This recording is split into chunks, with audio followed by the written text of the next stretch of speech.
"You don't have the authority to do this," Elena Rodriguez snapped into her phone. Watching 3 HOA board members march up her mountain trail with surveying equipment and a locksmith. "That land has been in my family for 67 years. The voice of HOA President Gerald Whitmore crackled through the speaker with practiced condescension. "Ms. Rodriguez, the covenants are clear. Unused land reverts to community management after 18 months of negligence. Your little hiking trail doesn't constitute active use." Elena's grip tightened on her phone as she watched the locksmith approach the gate. She'd installed to protect the sacred burial ground her grandmother had shown her as a child, the same ground where her great-grandfather had been laid to rest. In 1958, before the developers came, before the gated community swallowed the valley below, before men like Whitmore decided what constituted proper use of indigenous land. "Gerald, if you touch that gate, you'll be in violation of federal law," she said, her voice carrying across the mountainside. The 3 men stopped, uncertainty flickering across their faces. Whitmore's laugh was sharp. "Federal law. Elena, you work at the post office. Stop pretending you're some kind of legal expert." What Gerald Whitmore didn't know was that Elena had spent the last 18 months quietly working with the Department of the Interior, documenting every petroglyphs, every burial marker, every piece of evidence that this wasn't just unused land. It was a sacred site that predated his precious HOA by centuries.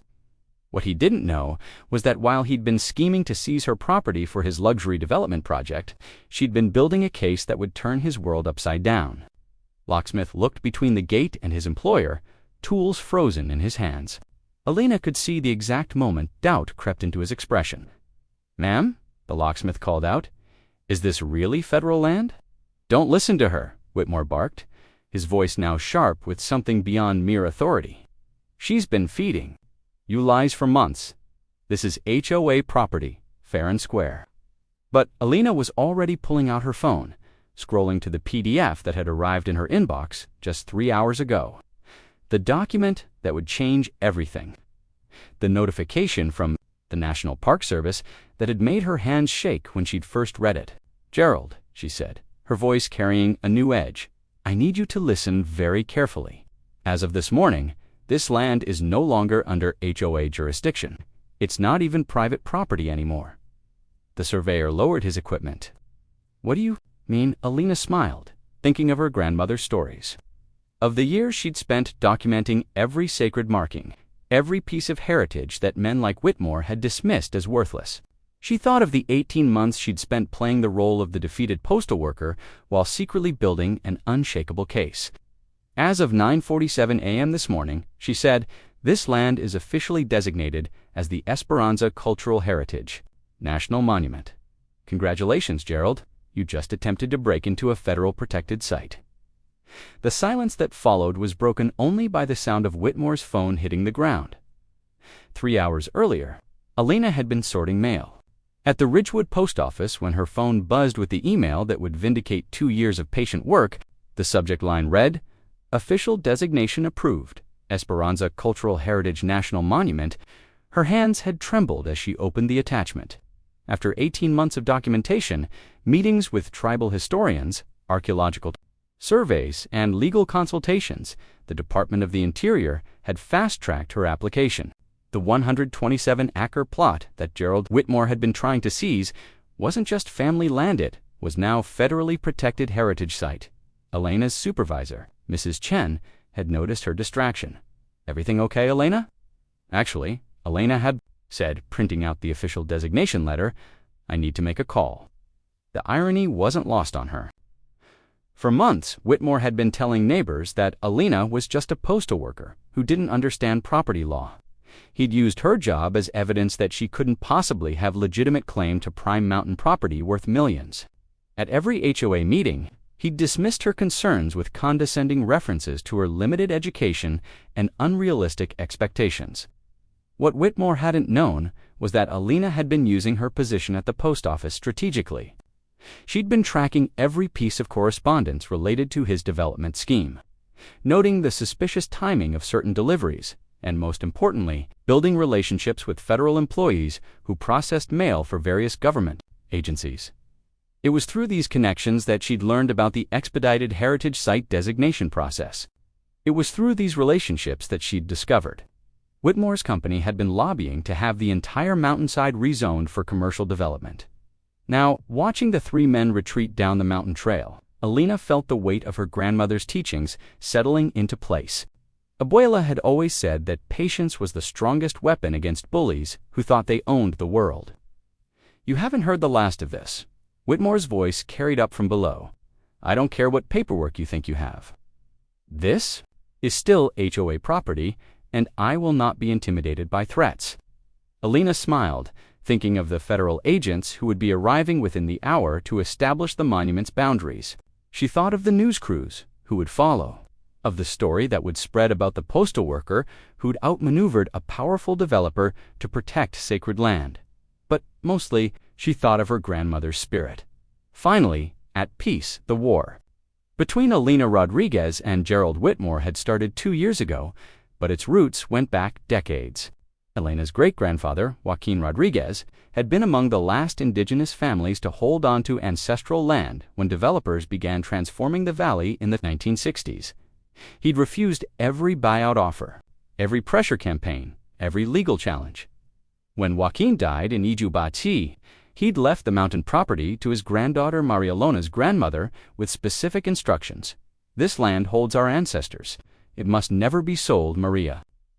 Had honored that promise for 35 years, visiting the burial sites weekly, maintaining the traditional prayer paths, and teaching Elena the stories that connected their family to the mountain. When Maria passed in 2022, Elena inherited both the land and the responsibility. The timing couldn't have been worse. The Ridgewood Valley HOA, led by Gerald Whitmore's development company, had been consolidating properties for a massive luxury resort project. Elena's 127 acres sat directly in the center of their planned expansion, containing the most scenic views and the natural spring that would supply the resort's water needs. Whitmore's first approach had been financial. He'd offered Elena $2.3 million for land that local realtors valued at $800,000. When she'd refused, he'd switched tactics, becoming increasingly aggressive about HOA violations and property maintenance standards. The harassment had escalated. Systematically, first came the fines for improper landscaping. Elena's refusal to replace native plants with approved HOA flora. Then came citations for unauthorized structures, the traditional prayer markers her grandmother had maintained for decades. Finally, Whitmore had invoked the unused land clause, claiming that Elena's monthly visits to tend the burial sites didn't constitute active use of the property. What Whitmore hadn't realized was that Elena had been documenting every interaction, every violation notice, every piece of evidence that this was targeted harassment designed to force her sale. She'd also been quietly researching the true history of her land, discovering that the burial sites were part of a larger indigenous cultural complex that had been scattered by development over the decades. The breakthrough had come when Elena contacted Dr. Sarah Runningbear, a tribal historian who'd been researching lost indigenous sites throughout the region. Dr. Runningbear had confirmed what Elena's grandmother had always known: the mountain contained one of the most significant collections of pre-Columbian petroglyphs and burial sites in the state. "Your grandmother was protecting something extraordinary," Dr. Runningbear had told her. "This isn't just family land, it's a piece of living history that needs federal protection."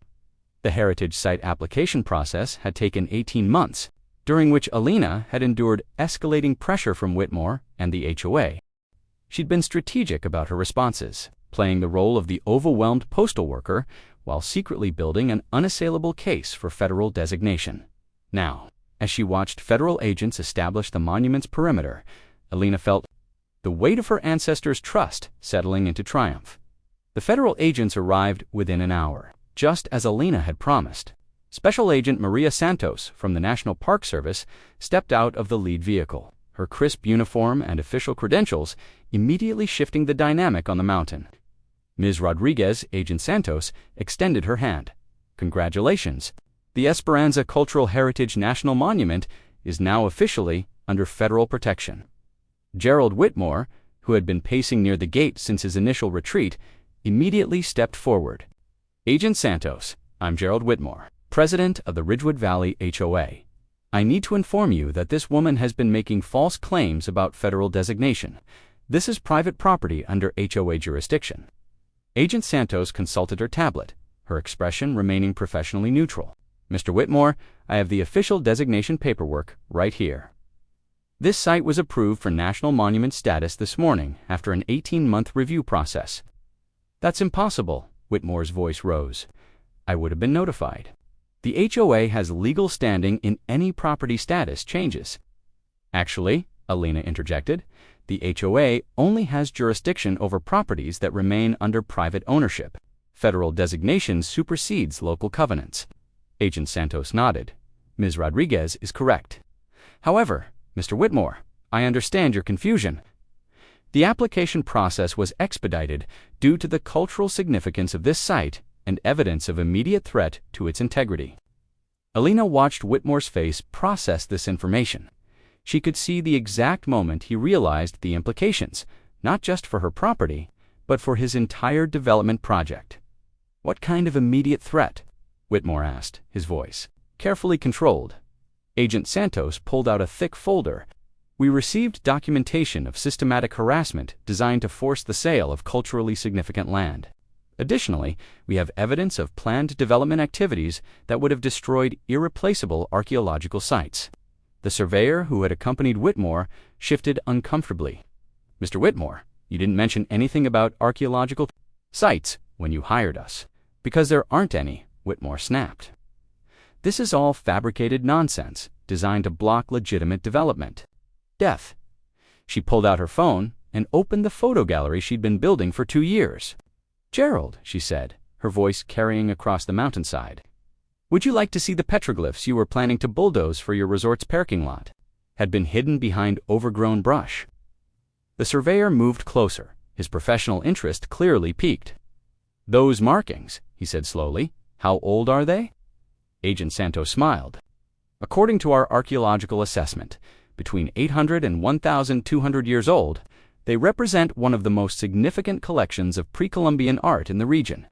Elena scrolled to the next photo of the burial markers her grandmother had maintained, now clearly visible as carefully arranged stone circles marking indigenous grave sites. "The cultural significance extends beyond the petroglyphs," Elena explained. "This mountain contains sacred burial grounds that have been tended by my family for generations. My great-grandfather is buried here, along with ancestors dating back centuries." Whitmore's expression had shifted from anger to something approaching panic. "You can't seriously expect us to believe that every piece of rock on this mountain is somehow historically significant? We don't expect you to believe anything," Agent Santos replied. "We have professional archaeological assessments, tribal, historian verification, and documentation from the Smithsonian Institution. The evidence speaks for itself." For months, he'd portrayed her as an obstinate postal worker, holding up progress with unreasonable demands. "There's something else you should know, Gerald," Elena said, pulling up the email chain she'd been saving for this moment.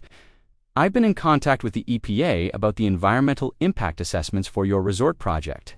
Apparently, there are some significant concerns about development near the natural spring." The surveyor looked at Whitmore sharply. "You told us the environmental clearances were already approved." Elena smiled, thinking of her grandmother's words about patience being the strongest weapon against bullies. "It turns out that when you're trying to develop on federal heritage land, environmental clearances become much more complicated." The true scope of Elena's victory became clear as more vehicles arrived on the mountain. News crews, tribal representatives, and additional federal officials transformed the quiet mountainside into a bustling scene of official activity. Dr. Sarah Running Bear arrived with a team of archaeologists, their equipment suggesting a comprehensive site survey. Elena watched Whitmore's expression as he realized the scale of what was happening. This wasn't just about her property anymore. "Ms. Rodriguez, Dr. Running Bear approached with a warm smile. "I wanted to personally thank you. The petroglyphs you've preserved are going to revolutionize our understanding of pre-Columbian settlement patterns in this area." Elena felt a deep satisfaction as she watched Whitmore absorb this information. For months, he'd dismissed her as an uneducated postal worker. Now, he was watching her receive recognition from respected academics and federal officials. "The burial sites are equally significant," Dr. Running Bear continued. "Your grandmother's maintenance of the traditional prayer paths has preserved cultural practices that were thought to be lost. This site is going to become a crucial center for indigenous cultural education. Agent Santos approached with additional paperwork. Ms. Rodriguez, we'll need to discuss your role as the primary site guardian. The National Park Service typically works with community liaisons who have deep knowledge of protected sites. Elena nodded, thinking of the irony. Had spent months trying to prove she was unfit to manage her own property. Now, the federal government was asking her to help manage a national monument. There's also the matter of the access road, Agent Santos continued.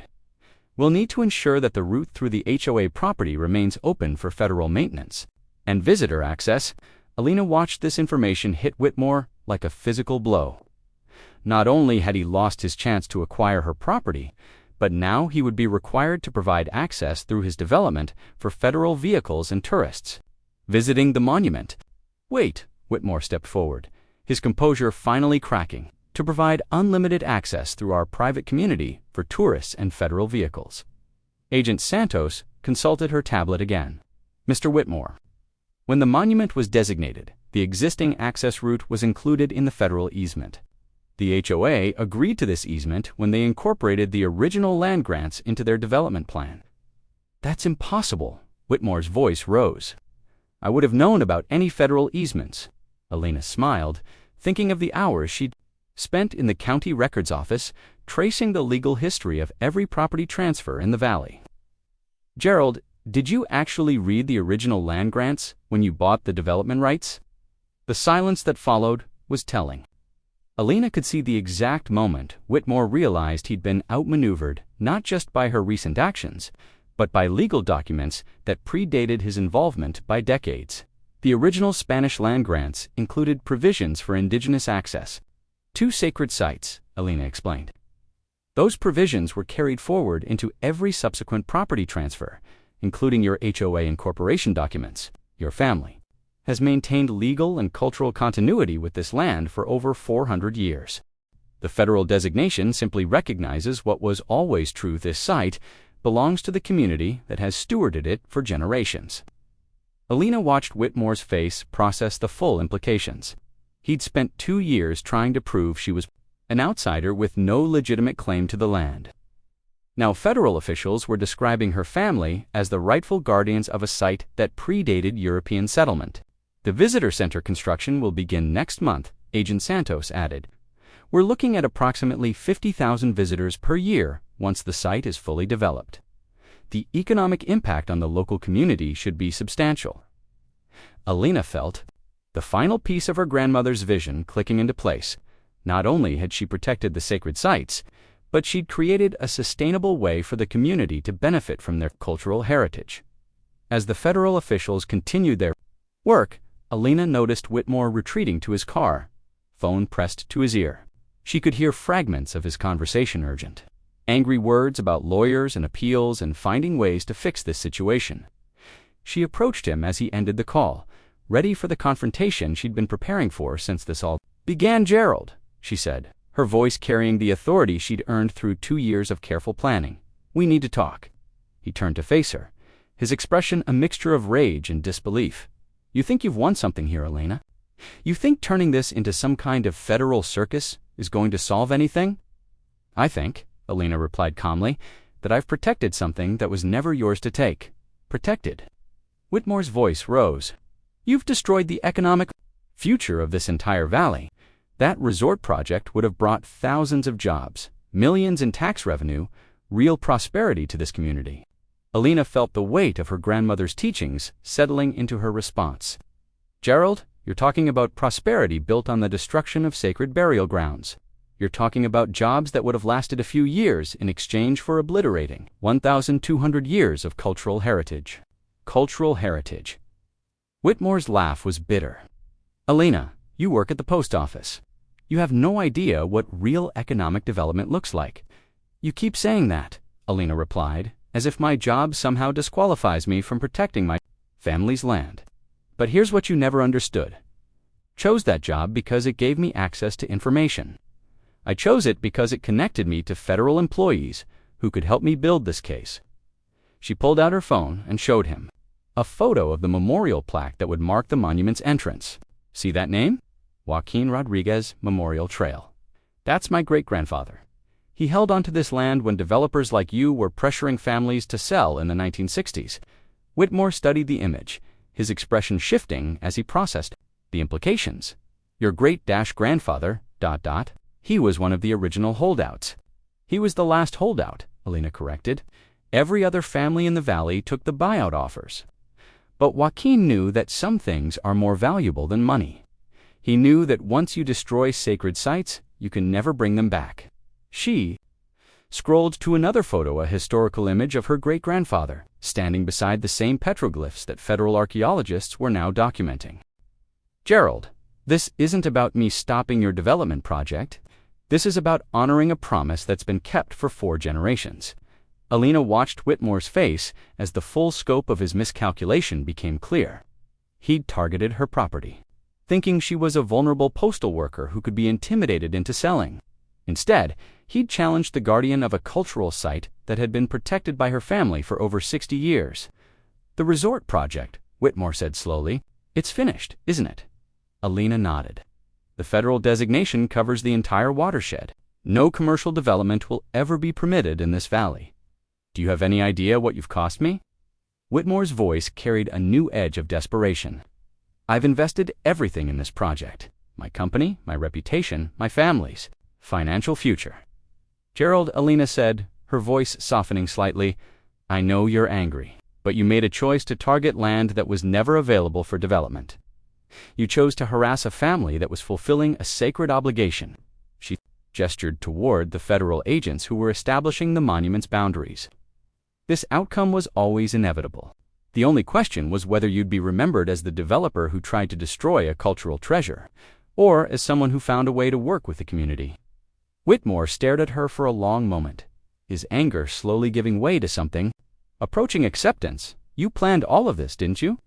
From the very beginning, Elena smiled, thinking of her grandmother's patience and her great-grandfather's determination.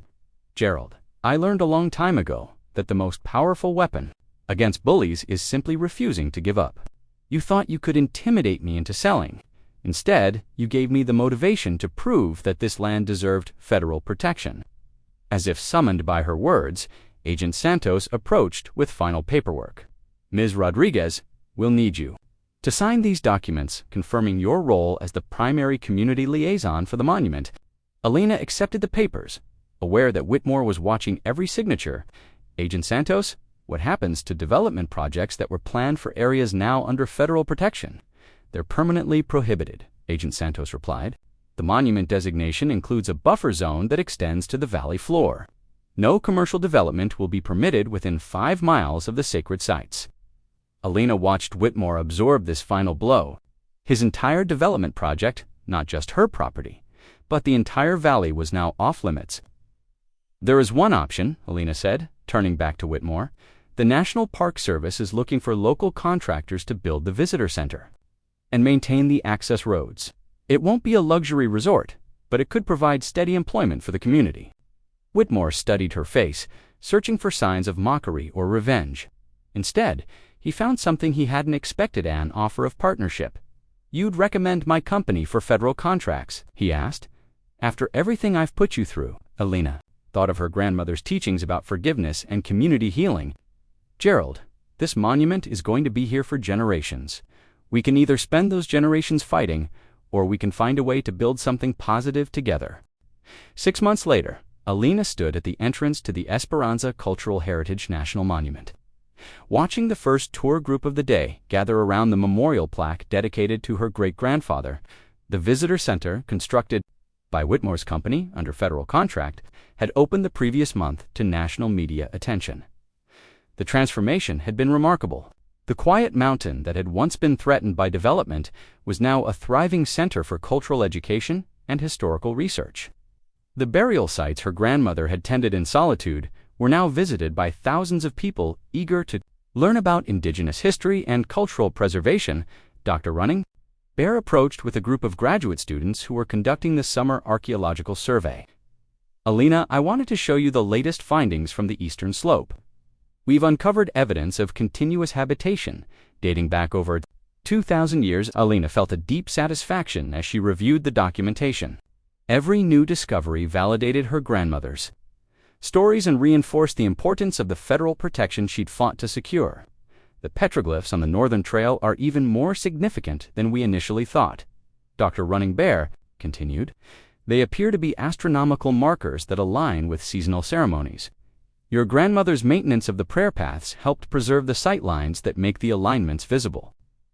Gerald Whitmore approached from the visitor center, his expression carrying none of the hostility that had characterized their earlier interactions. The federal contracts had provided his company with steady work and a new reputation as specialists in culturally sensitive construction. "Elena," he said, extending his hand, "I wanted to thank you for recommending us for the expansion project. The new education center is going to be extraordinary." Elena shook his hand, thinking of how much had changed since that confrontation on the mountain. "Gerald, your company has done beautiful work. The designs respect the cultural significance of the site while providing excellent facilities for visitors." "I owe you an apology," Whitmore said, his voice carrying genuine remorse. "I was so focused on the financial potential of this valley that I completely ignored its cultural and historical value. You were protecting something irreplaceable, and I was too blind to see it." Elena nodded, appreciating the acknowledgement. "Gerald, we all make mistakes. What matters is how we respond when we realize we've been wrong." Agent Santos joined them, carrying news that would mark another milestone in the monument's development. "Elena, I have exciting news. The Department of the Interior has approved funding for the Indigenous Cultural Center. Construction will begin next spring." Elena felt tears of joy as she processed this information. The Cultural Center had been her ultimate goal, a place where Indigenous traditions could be taught, preserved, and shared with future generations. "There's more," Agent Santos continued. "The Smithsonian has agreed to partnership on a traveling exhibition about the cultural significance of the site. The story of how you protected these sacred lands is going to be shared with communities across the country." Elena thought of her grandmother's spirit, finally at peace, knowing that the sacred sites would be protected for generations to come. She thought of her great-grandfather's determination to hold on to ancestral land against impossible odds. She thought of the postal workers and federal employees who had helped her navigate the bureaucracy. That made this victory possible. Dr. Running Bear Elena said, "I have a request. When the Cultural Center opens, I'd like to establish a scholarship program for Indigenous students studying archaeology and cultural preservation."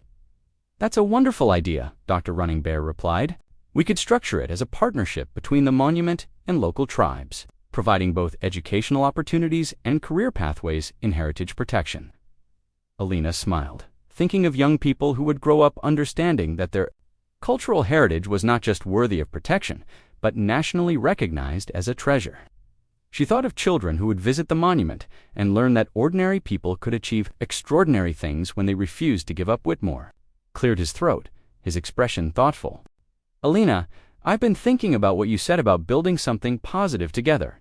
My company has been discussing ways to expand our work in cultural preservation. We'd like to establish a foundation that supports Indigenous heritage projects throughout the region." Elena felt the final piece of her grandmother's vision clicking into place. Not only had she protected the sacred sites, but she'd created a sustainable model for community partnership that could benefit Indigenous communities far beyond their valley. "Gerald," she said, "I think that's exactly what this community needs. A foundation that proves economic development and cultural preservation can work together." As the first tour group began walking up the trail toward the petroglyphs, Elena felt a profound sense of completion. The mountain that had been threatened by development was now protected forever. The sacred sites her grandmother had tended in solitude were now celebrated as national treasures. The burial grounds where her great-grandfather rested were now marked with federal recognition of their cultural significance. The postal worker who had been dismissed as an uneducated obstacle to progress had become the guardian of a national monument. The man who had tried to destroy her heritage had become her partner in preserving it. The sacred land that had been targeted for commercial exploitation was now generating sustainable income through cultural tourism and education. Elena Rodriguez had learned that sometimes the most powerful response to injustice is not anger or revenge, but the patient work of building something better. She had protected her family's legacy while creating opportunities for future generations to understand and value their cultural heritage. Standing at the entrance to the Esperanza Cultural Heritage National Monument, Elena felt her grandmother's presence in the mountain breeze and heard her great-grandfather's voice in the stories that would now be told for generations to come. The sacred land was safe, the community was healed, and the future was bright with possibility. The mountain that had been scheduled for destruction was now a beacon of hope, proving that when ordinary people refuse to give up, they can achieve extraordinary things.